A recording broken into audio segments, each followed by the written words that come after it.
AnnMaria DeMars. Hello. Hello. Hey. So you recovered from the North Dakota Music Awards? Did you get caught up on sleep? No. No. And in fact, unintentionally, people are already asking us questions, so we started planning next year's already, and it's too much. It's just too much. You were so awesome to come up here, though. We had so many good compliments about you, Dr. AnnMaria.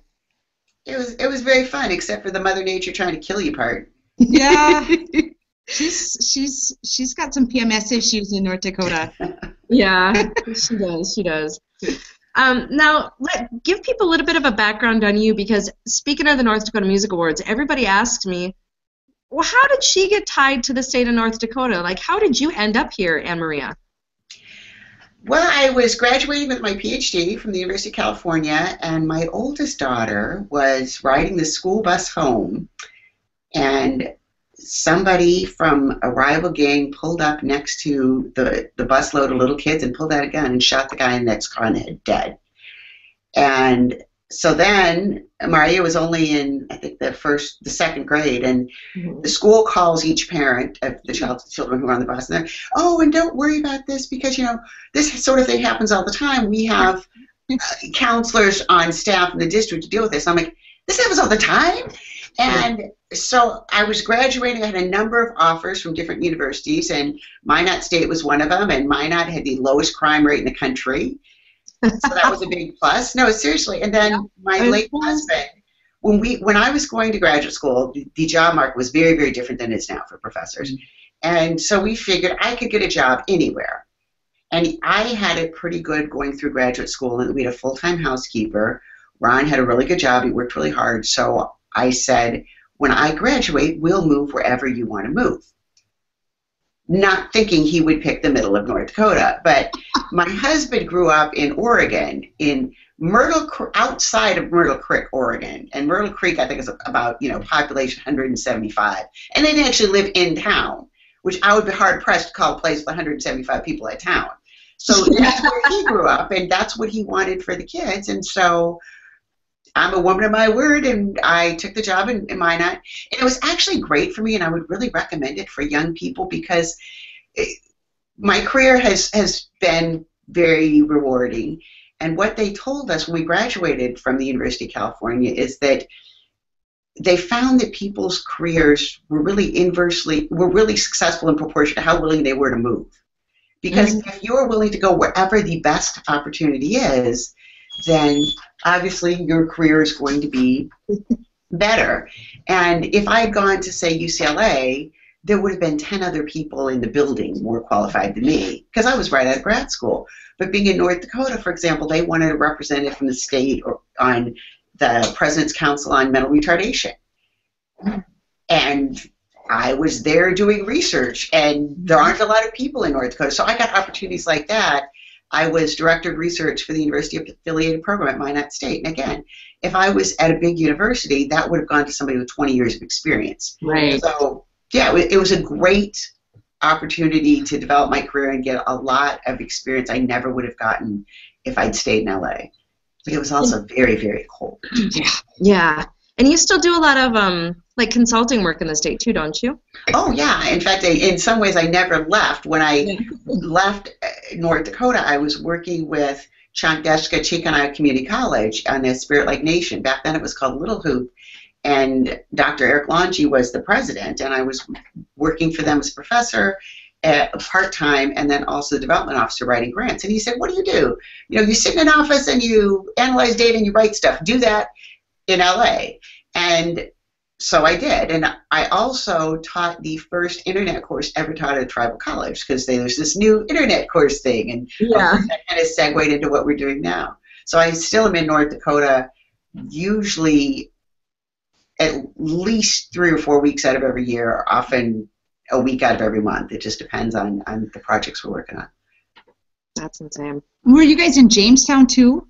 I was a professor at Jamestown College for 4 years, and I was a professor at Minot State for 3 years, and then I moved to Jamestown College and was a professor there for 4 years. Okay. Excellent. Well, let's back up a little bit now. You went to college at 16 years old, is that correct? Yes. I really hated high school, and you would think that the typical thing someone would do if they really hated high school would be drop out. But I've never been very typical, so it's like, well, I hate high school. I think I will go to college. So did you just take extra classes? Did you test out? How did that happen? Well, there's a program called Early Admission, and in fact, I didn't know anything about it. About 400 and some colleges and universities around the country had it at the time. And you take your PSATs, which is the preliminary scholastic aptitude test. You do really, really well on them, and some universities will admit you. And I had no idea about any of this. I went and I took the PSATs, and I did really well, and I got these letters from universities, and part of it was there was a study going on at the time with the Ford Foundation, and you almost have to wonder if this is ethical, to see if early admission to college and acceleration, has negative effects. So maybe we all would have turned out to be serial killers, but I have not so far. So far. Yeah, so they offered these students early admission, and then they tracked them and compared them to students who went through and graduated on the regular timeline. And I was one of the students who went in early, and what they found, because I didn't know about any of this. I mean, I got things to fill out, and occasionally I filled them out. Yeah, but the only difference, as far as I know, that they found was that the people who were admitted early were more likely to go to graduate school, which makes sense. And I did, because when you're 19 years old and you have a college degree, you may think you're smarter than God, but other people are wise enough to realize that is not the case. And they're not going to put smarts yet. Yeah, they're not going to put a 19-year-old in charge of much.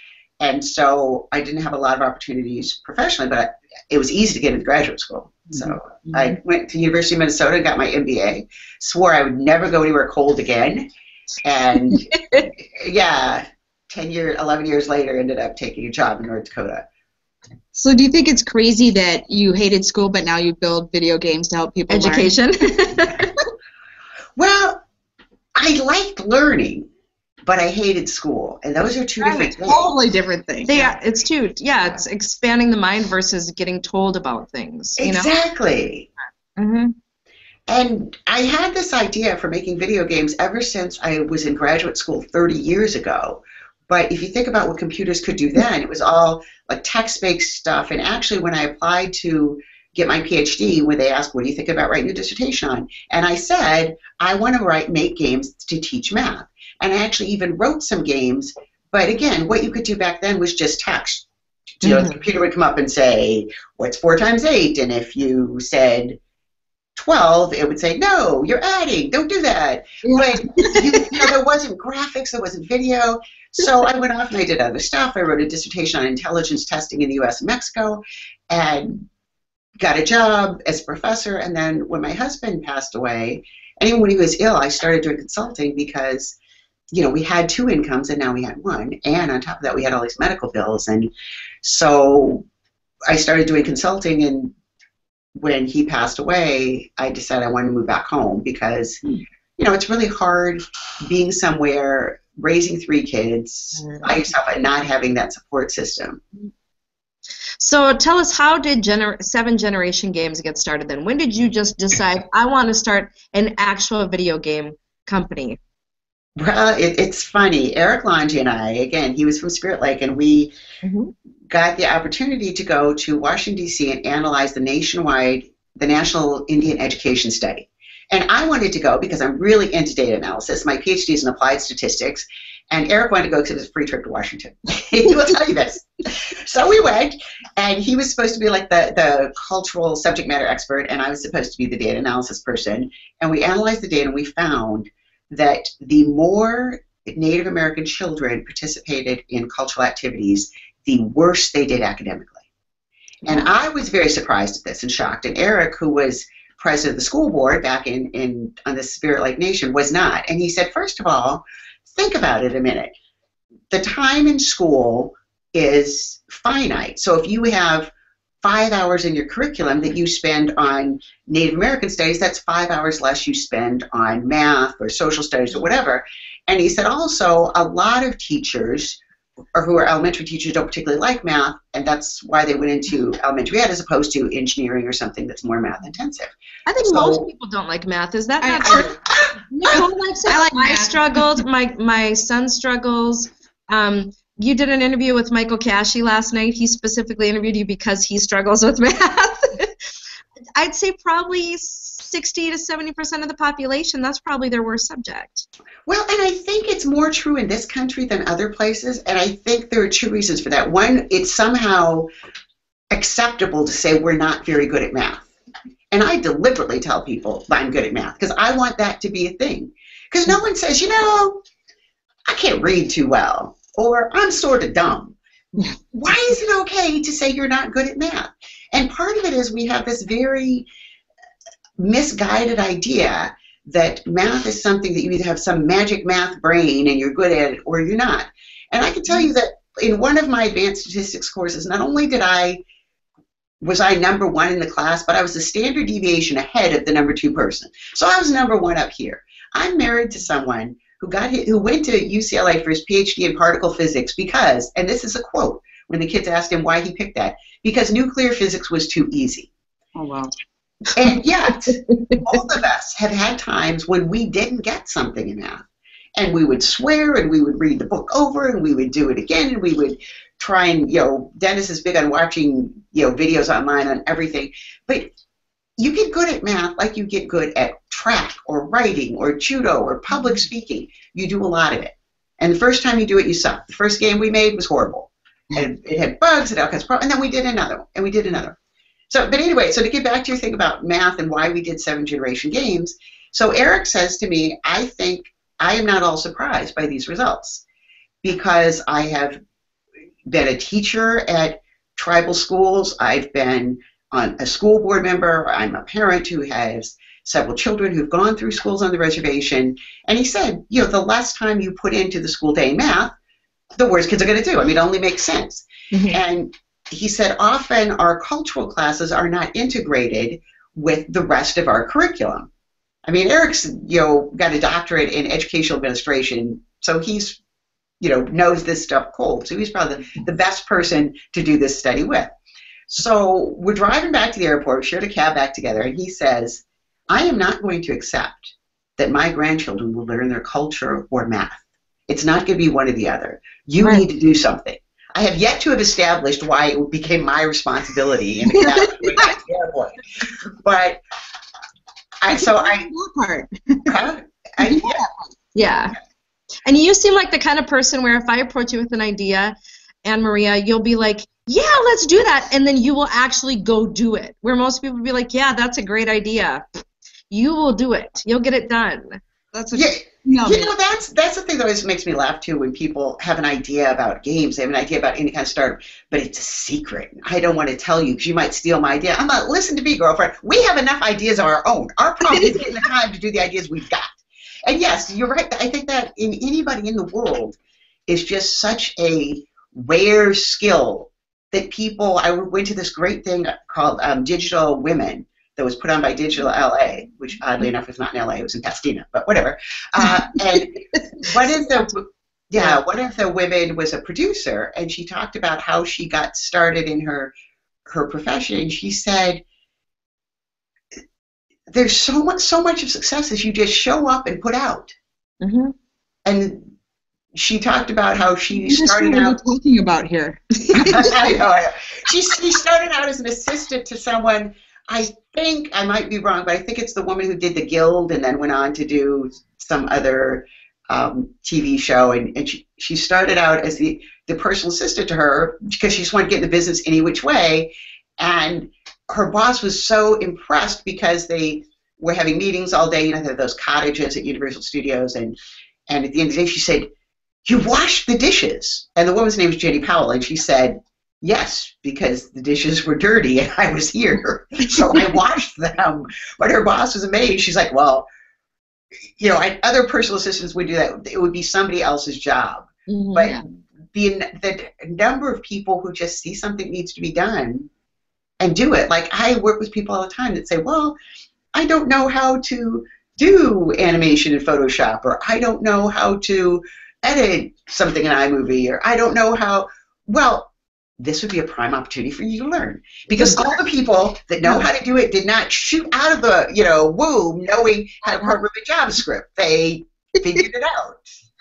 So, I'm pretty sure I shot out of the womb with my microphone. I was ready to go. I announced to the world. That must have been very uncomfortable for your mom. You know, she's a bigger lady. She's not. She's 3'9". She's tiny. I just want to say I was #1 in my math class too because I was the only one in my math class. I only had 3 other classmates and they chose not to take 4 years of math, so I was the only one in my math class. Honestly, that happened to me by the end of my PhD program because you have all, you keep getting higher and higher levels of statistics, and gradually more and more people dropped out and they fell behind. So we all started together, but somebody would have a baby. And I had actually 2 babies during my PhD program, but I never quite understood why that was a reason to stop doing anything. But anyway, they would have a baby and take a year off, or they would fall behind at work and have to take some time off, or whatever, change majors. And yes, so by the time I got to the very last statistics course in the doctoral program, it was me. And talk about pressure, because there's nobody in class to hide behind, right? Yeah. So when I come to class, and it was not simple stuff. It was like, and how does analysis of variance fit into stepwise discriminant function analysis, AnnMaria? Because I was the only one there, and by God, I remember the answer. Because it does. I actually know the answer to that. Well, I don't think too much stops you, because I understand that you had a baby in September and then won the U.S. Open in October. Yes, this is true. And now that I look back at a lot of these things, when you like stack up everything I did in my career, some of these things, they really look amazing. But at the time, it was the only option that I could see, because I wanted to make the world team again. And you get so many points every time you win a tournament. And I had taken 5 months off of competition, because when Maria was 4 months, when I was 4 months pregnant with Maria, I quit competing, because cutting weight and being pregnant are really not. And it's probably not real smart to get like thrown around anymore when you're like 5-6 months pregnant. Well, actually, I kept working out, and I asked my doctor about it, and he said, if you did not do judo for the last 10 years, I would say don't pick to start now. If you weren't into weightlifting, don't start now. But if it's something you've been doing, then you probably know how to protect yourself and all that. So I actually worked out up until the week she was born. But you can't cut weight, stay your same weight, and be 9 months pregnant. So yeah, I missed a couple of tournaments. So to get back my #1 spot, I had to go to the U.S. Open and win less than 2 months after the baby was born. So you do what you got to do. Mm-hmm. I had a baby on Saturday and played softball on Thursday, and I swear I lost my uterus between first and second. We should hang out, Nicole. It wasn't smart, but I did it anyway. We're going to be short. You can't forfeit. Exactly. I taught dance up until the week I had my son, rolling around, doing leaps and jumps and everything at 9 months pregnant. It was so awkward and horrible. It should have been a YouTube video. It was so bad. But here's the thing, pregnancy is not an illness. Now, sometimes you have problems. Sometimes people have, gestational diabetes, and they have really horrible complications. So that does happen. But for a lot of people, like my grandfather was the youngest of 16 children, him and his twin sister. So people have been having children for eons. Well, maybe not eons, but for a very, very, very long time.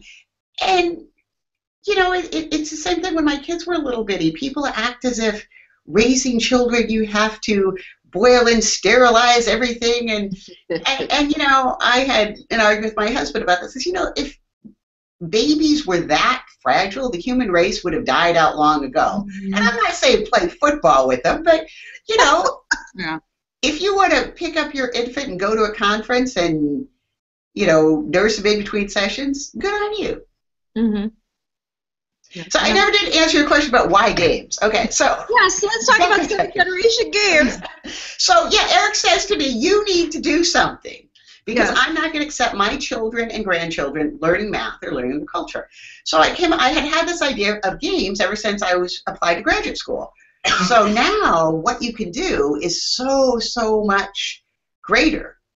So I decided that I would develop these games that had a Native American theme. This is Samantha, by the way. I said that we're having an in-house hackathon, so we were up till 4 a.m. working, and then she got up to do some more work. So we're all in favor of of working and he's checking stuff out on Photoshop to find the next thing. We're dead serious here at 7th Generation Games. So yes, I had the idea that we could come up with a game with a storyline that had to do with Native American culture. And Eric got, kind of brought up the idea too when we were walking through Tanitopa Elementary School, and he had been a teacher there, and one of the students and him got into a conversation, and the student was complaining about math, and they said, why do we have to learn this? We're Indian, this isn't part of our culture. And Eric said, are you kidding me? He said, the Dakota are nomadic people. They traveled all over this huge territory, and they met up, and they had powwows, and they had, I don't remember the exact word that he said for when they got together and had trading and stuff like that. But he said, do you really think that from 450 miles in each direction, people just showed up at the same spot on the same day? Like, wow, what a coincidence, meet you here. People had to be really good at math. Hold each other, right? Yeah, they text each other. Right. People had to be really good at math. They had to estimate how far they could go in a day. They had to take into account variables like the terrain. Like if you're, going over the Black Hills, it's going to take you longer than you're walking through the plains. And they had to estimate how much food they would need per person. And if they were sick, people had to go out and get medicine, and they had to get the right amount, and they had to make things. And people used math all of the time. And one of the reasons I think kids have trouble with math is because, and adults too, they don't see the application of it. Oh yeah, I hear that all the time from my kid when I'm trying to help him with algebra and he's frustrated. I'm never ever going to use this, Mom. Why do I need to do that? If you don't know it, you're never going to use it. If you didn't know how to drive, you would never drive anywhere, right? Right? And so it's true. If you don't learn it, you will never use it. I speak Spanish, and it has turned out to be very useful in certain situations. I wish I spoke Spanish better. If I spoke Chinese, I'm sure there are situations that would be very useful to me. But because I don't speak Chinese, I never use it. So it's sort of a self-fulfilling prophecy. True. So we got the idea of doing a game based in centuries ago, and using things where people actually use math. But then we also wanted to generalize that to today. So if you're estimating how much food you need to make it across the plains, then, and then if you shoot a buffalo, how much could you carry back, and how many people would you need to bring with you, and so on. Well, you could use those same kinds of things to estimate how much food do you need to buy if you're having a bunch of people over for Thanksgiving dinner, or if you're calculating how you could pack a Red River card and how many robes would go in it. You could use that same kind of thing if you're calculating how many boxes you need to move books from one classroom to the other. So that was our general idea, and like anything, you get a general idea and you flesh it out more and more, and we're a startup, so we iterate. With the first thing we come out with, you have to, if you're making games, or probably if you're doing any kind of startup, you have to be willing to throw stuff out. To have spent a lot of time, somebody said, and I think they were talking about writing books, but it's true also of writing games. You have to be willing to kill your babies. And I know it sounds like a terrible phrase, but you spend all this time on working on some part of the game, and you think this activity where they're chasing guinea pigs or whatever, it's just going to be the coolest thing, and kids play it, they think it's really boring. Or it just is too hard and no one can do it. Like the first time we did Fish Lake, there's a part where you have to jump over the venomous snakes, and you also will learn about natural history in our games. For example, you will learn about the prairie rattlesnake is the only venomous snake in North Dakota. But anyway, you have to jump over the snakes and all that. Well, the first time we got emails from the teachers, there are too many damn snakes in this game. The kids kept dying, right? Because it was too hard. So we had college students test it. So now our next game that we're working on, we're actually doing a survey, so we can put that in a link somewhere, on coming up with a name for it. So we had 4 names that we did a survey and asked people to pick, and the 5th option was, I have something really amazing. So the name that came up the most common in ours was Forgotten Trail, but then we had like 85 people suggest other names. So we're going to go through those 85 other names and do a round 2 and see if we come up with that. So our next game is going to be for a little older crowd, and actually even aiming at people like, well, anybody. We call it like push-ups for your brain. Right. So if you're 8 years old, doing push-ups is good and make you stronger. But if you're 65, doing push-ups is good and makes you stronger. So that's what our newest games are, is games that not only are they fun to play, but they're also interesting to anybody. And when you get done playing them, you will have learned some new vocabulary words. You'll remember how you multiply and divide fractions. A lot of this is stuff you had in 5th grade, but you forgot it. And sometimes you run across that, whether it's a pre-employment test when you're trying to get a job somewhere, or you're trying to help your kid with your homework. And so it will refresh a lot of things that you knew, and it'll be fun. So it's not just for kids. It's, like I said, just like push-ups aren't just for kids. You do them in PE, but you also do them as an adult. And it's important because I see people that I went to school with, and we were in middle school or high school together, and we're all a bunch of smart little kids.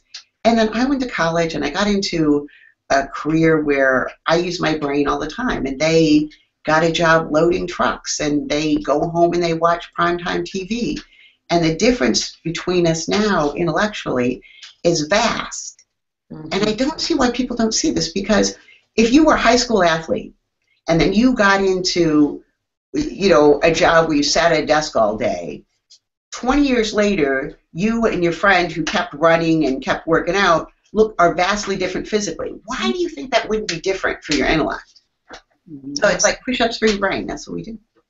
Now, you were talking before about one of the math games that you have out. It's geared mainly towards Native American culture, but I would think that probably anybody that just really wants to learn about math would enjoy it just like any other video game. Is that not correct?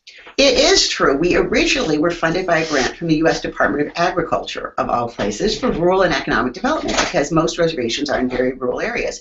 And then we did a Kickstarter campaign to raise some more money, and people started emailing us and posting on our website, well, I really have trouble with math, like a friend yesterday. I really have trouble with math. This is just for Indians. And our chief marketing officer said, when I was a kid, I really liked Super Mario, and I am not a plumber in overalls. He's not Italian, probably either. He's not even Italian. Right. So Exactly. she said, no, 7th Generation Games is for anybody who has $9.99. And we started out thinking that this was going to be a game where it was played in schools where they had predominantly Native American populations. And that's how it started out. And now less than half of our users are Native American in any way, and less than half of them are in schools. So we started out with one focus, and we ended up finding out that there's a much, much broader market than we had originally envisioned. Like you said, lots of people want to be better at math. Yeah.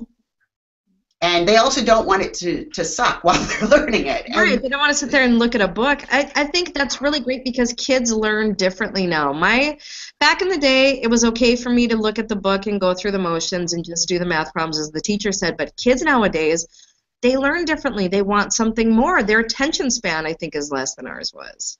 They don't want to be bored to death, and we try to do that in our games to have 2 minutes. So none of our videos are over 4 minutes. So if we're going to show you how to read a simple bar graph, we might have a 2-minute really basic video.